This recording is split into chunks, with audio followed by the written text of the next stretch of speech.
Hello students. आज हम आगामी एग्जाम के 25 महत्वपूर्ण साइंस के क्वेश्चंस डिस्कस करने वाले हैं जो कि MP Patwari exams, MPPSC and railway exams के लिए बहुत ही महत्वपूर्ण है। अगर आप ग्रो विथ ग्रेड पर नए हैं तो चैनल को सब्सक्राइब कर लें। तो चलिए वीडियो स्टार्ट करते हैं।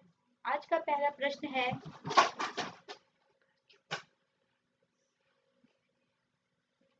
न्यूक्लियस के बाहर डीएनए कहाँ मिलता है? प्रश्न में पूछा जा रहा है न्यूक्लियस के बाहर डीएनए कहाँ मिलता है? तो ऑप्शंस हैं गोल्जी कॉइल, माइटोकॉन्ड्रिया, राइबोसोम या अंतःप्रद्रवी जालिका। इस प्रश्न का सही आंसर है माइटोकॉन्ड्रिया।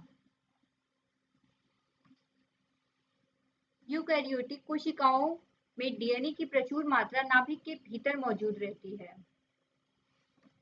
अगला प्रश्न देखते हैं, प्रोकैरियोटिक कोशिकाओं में निम्नलिखित में से कौन सा नहीं होता है? प्रश्न में पूछा जा रहा है प्रोकैरियोटिक कोशिकाओं में निम्नलिखित में से कौन सा नहीं होता है? ऑप्शंस है राइबोसोम्स, नाभिक, कोशिका झिल्ली या डीएनए। इस प्रश्न का सही आंसर है नाभिक। प्रोकैरियोटिक कोशिकाओं में केंद्रक या झिल्ली को नियंत्रित करने वाला कोई अन्य अंग नहीं होता है, जबकि यूकैरियोटिक में केंद्रक अपने डीएनए के साथ जुड़ा हुआ रहता है। तो चलिए अगला प्रश्न देखते हैं। अगला प्रश्न है, कॉपर डैश माइटोकॉन्ड्रिया एंजाइम के साथ संबंधित है। प्रश्न में पूछा जा रहा है कॉपर डैश माइटोकॉन्ड्रिया एंजाइम के साथ संबंधित है। तो ऑप्शंस देखते हैं, cytochrome oxidase, succinic dehydrogenase, catalase या एसिड फॉस्फेट। इस प्रश्न का सही आंसर है साइटोक्रोम ऑक्सीडेज। चलिए अगला प्रश्न देखते हैं,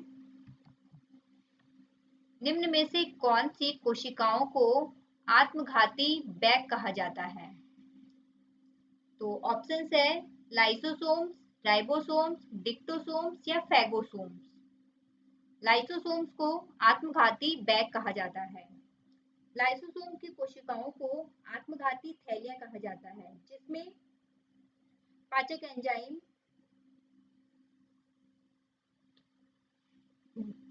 पाचक एंजाइम पाए जाते हैं। जब कोशिका इसकी क्षतिग्रस्त होती है तो लाइसोसोम को यह पचा लेता है। इसे कोशिका की आत्मघाती थैली भी कहा जाता है। अगला प्रश्न है, निम्नलिखित में से किसने पादप उत्तक संवर्धन का कार्य आरंभ किया था? तो ऑप्शन देखते हैं, FC स्टीवार्ड ने, P माहेश्वरी ने, PR वाइट ने या हेबर्ट लैडिट ने। इस प्रश्न का सही आंसर है हेबर्ट लैडिट। इसने पादप उत्तक संवर्धन का कार्य आरंभ किया था। तो चलिए अगला प्रश्न देखते हैं, निम्नलिखित में से किसका शरीर जो है वो सिर से पूंछ तक खंडित होता है? तो ऑप्शंस हैं मोलास्का, आर्थ्रोपोडा, एनिलिडा या निडेरिया। इस प्रश्न का सही आंसर है एनिलिडा।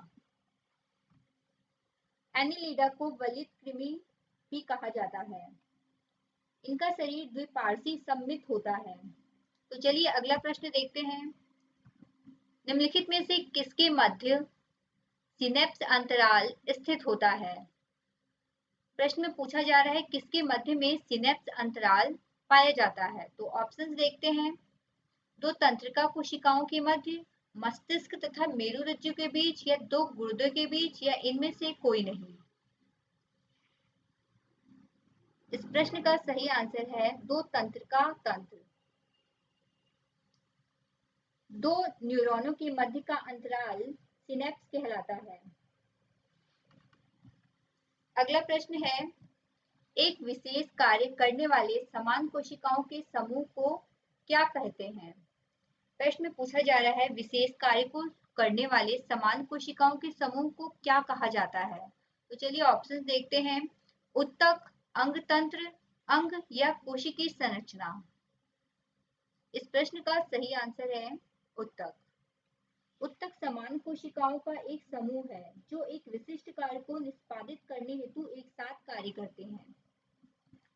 अगला प्रश्न है, पौधों में उत्तकों की संख्या कितने प्रकार की होती है? प्रश्न में पूछा जा रहा है पौधों में कितने प्रकार के उत्तक पाए जाते हैं?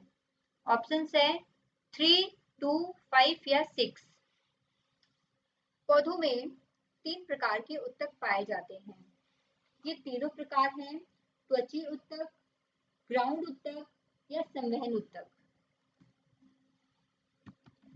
अगला प्रश्न है, निम्नलिखित में से किसमें कोशिका भित्ति नहीं होती है?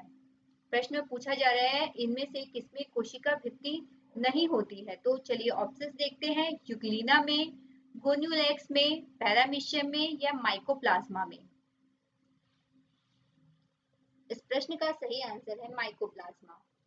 माइकोप्लाज्मा बैक्टीरिया का वर्ग है जिसमें उसकी कोशिका झिल्ली के चारों ओर भित्ति नहीं पाई जाती है।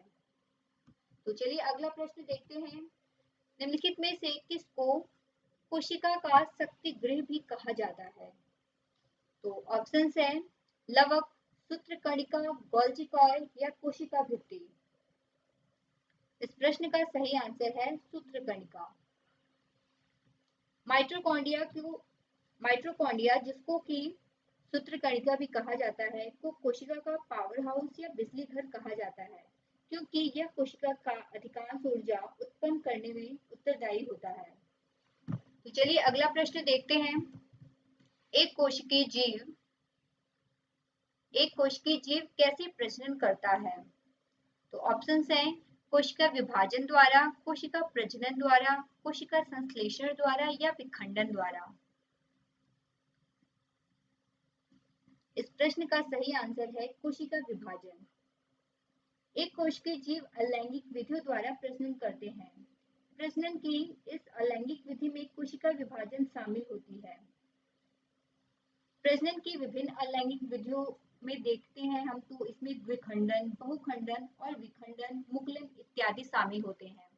तो चलिए अगला प्रश्न देखते हैं। निम्नलिखित में से कौन सा व्यावसायिक उत्पाद जिलेडियम और ग्रेसिलेरिया से मिलता है जिसका उपयोग सूक्ष्म जीवियों के संवर्धन में तथा आइसक्रीम तथा जेली बनाने में किया जाता है? तो ऑप्शंस हैं क्लोरेला, जिम्नोस्पर्म, अगर या स्पाइरुलिना। इस प्रश्न का सही आंसर है अगर। अगला प्रश्न देखते हैं। जिन प्राणियों में कोशिकाएं 3 भ्रूणीय स्तरों में व्यवस्थित होती हैं उन्हें क्या कहते हैं? प्रश्न में पूछा जा रहा है जिन प्राणियों में कोशिकाएं 3 भ्रूणीय स्तरों में व्यवस्थित होती हैं उन्हें क्या कहते हैं? द्विकोरिक, बाह्य त्वचा, त्रिकोरिकी या अंतः त्वचा।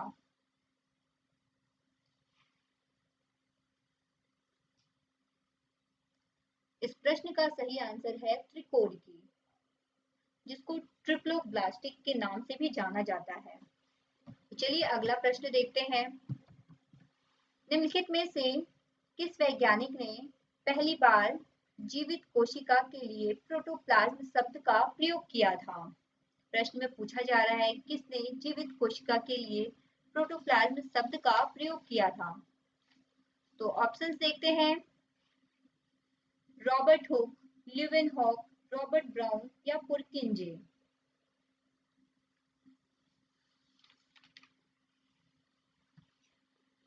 इस प्रश्न का सही आंसर है पुरकिंजे। तो चलिए अगला प्रश्न देखते हैं।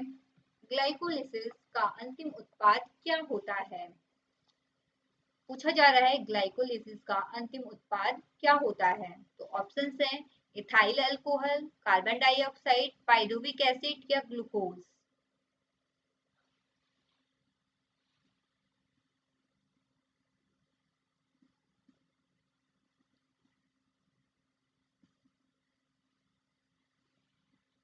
इस प्रश्न का सही आंसर है पाइरुविक एसिड ग्लाइकोलिसिस का अंतिम उत्पाद पाइरुविक एसिड है। तो चलिए अगला प्रश्न देखते हैं। दिए गए विकल्प में से उस ऊतक की पहचान करें जिनकी कोशिकाएं गाढ़े साइटोप्लाज्म, सेलुलोज की पतली दीवार और रिक्तिकाओं की प्रधानता वाली होती है। तो ऑप्शंस हैं कोलिनकाइमा, स्क्लेरेनकाइमा, विपज्योतक या पेरेन्काइमा। इस प्रश्न का सही आंसर है विपज्योतक। अगला प्रश्न है, निम्नलिखित में से एटीपी का कौन सा पूर्ण रूप है? प्रश्न में एटीपी के पूर्ण रूप के बारे में पूछा जा रहा है। तो ऑप्शंस हैं एडेनोसिन टेट्राफास्फेट, एडेनोसिन ट्राइफास्फेट या एडेनोसिन ट्राइफास्फेट। कोई भी विकल्प सही नहीं है। इस प्रश्न का सही आंसर है एडेनोसिन ट्राइफास्फेट। तो चलिए अगला प्रश्न देखते हैं।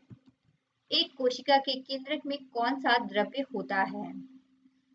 किसी भी कोशिका के केंद्र में कौन सा द्रव्य पाया जाता है, इसके बारे में पूछा जा रहा है। तो ऑप्शंस हैं कोशिका द्रव्य, जीव द्रव्य, न्यूक्लियोप्लाज्म या न्यूक्लियोसोम।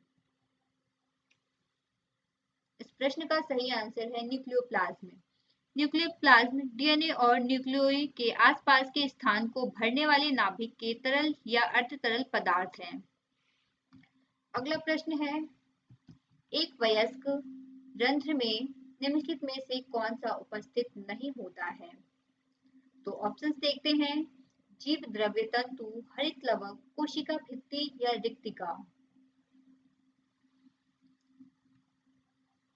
इस प्रश्न का सही आंसर है जीव द्रव्य तंतु। जीव द्रव्य तंतु अंतःकोशिकीय अंग है जो केवल पौधों और शैवाली कोशिका में पाए जाते हैं। अगला प्रश्न है, निम्नलिखित में से कौन सा एक कोशिकीय जीव का उदाहरण है? एक कोशिकीय जीव का एग्जाम्पल कौन सा है, इनमें से ये पूछा जा रहा है। तो ऑप्शंस हैं जुगलीना, अमीबा या पैरामीशियम।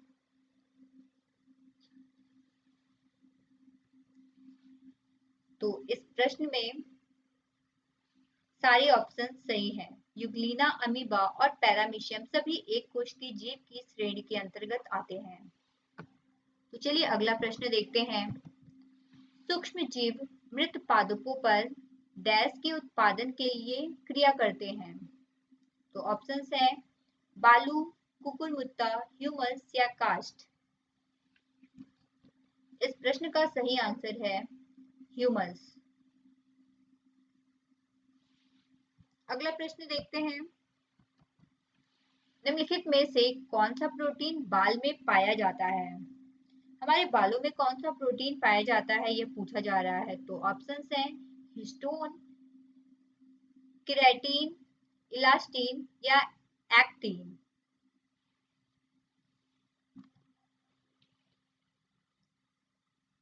केराटिन हमारे बालों में पाए जाने वाला प्रोटीन है।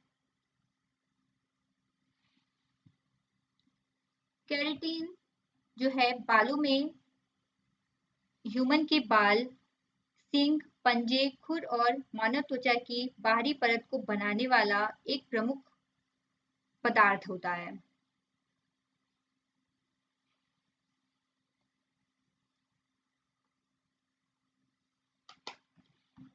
अगला प्रश्न देखते हैं। एक कोशिका के केंद्रक में कौन सा द्रव्य होता है? कोशिका के केंद्रक में कौन सा द्रव्य होता है, यह पूछा जा रहा है। तो ऑप्शंस देखते हैं कोशिका द्रव्य, जीव द्रव्य, न्यूक्लियोप्लाज्म या न्यूक्लियोसोम। इस प्रश्न का सही आंसर है न्यूक्लियोप्लाज्म। न्यूक्लियोप्लाज्म डीएनए और न्यूक्लियोई के आसपास के स्थान को भरने वाले नाभिक के तरल पदार्थ हैं। अगला प्रश्न देखते हैं। निम्नलिखित में से किसे जीव विज्ञान का जनक माना जाता है? जीव विज्ञान के जनक के रूप में किसे जाना जाता है? तो ऑप्शंस देखते हैं डार्विन, हेकेल, अरस्तु या एडवर्ड जेनर को। अरस्तु को जीव विज्ञान के जनक के रूप में जाना जाता है। तो दोस्तों, ये थे आज के कुछ 25 महत्वपूर्ण क्वेश्चन। तो अगर आपको यह वीडियो पसंद आया हो तो वीडियो को लाइक करें एंड चैनल को सब्सक्राइब करें। Thank you for watching.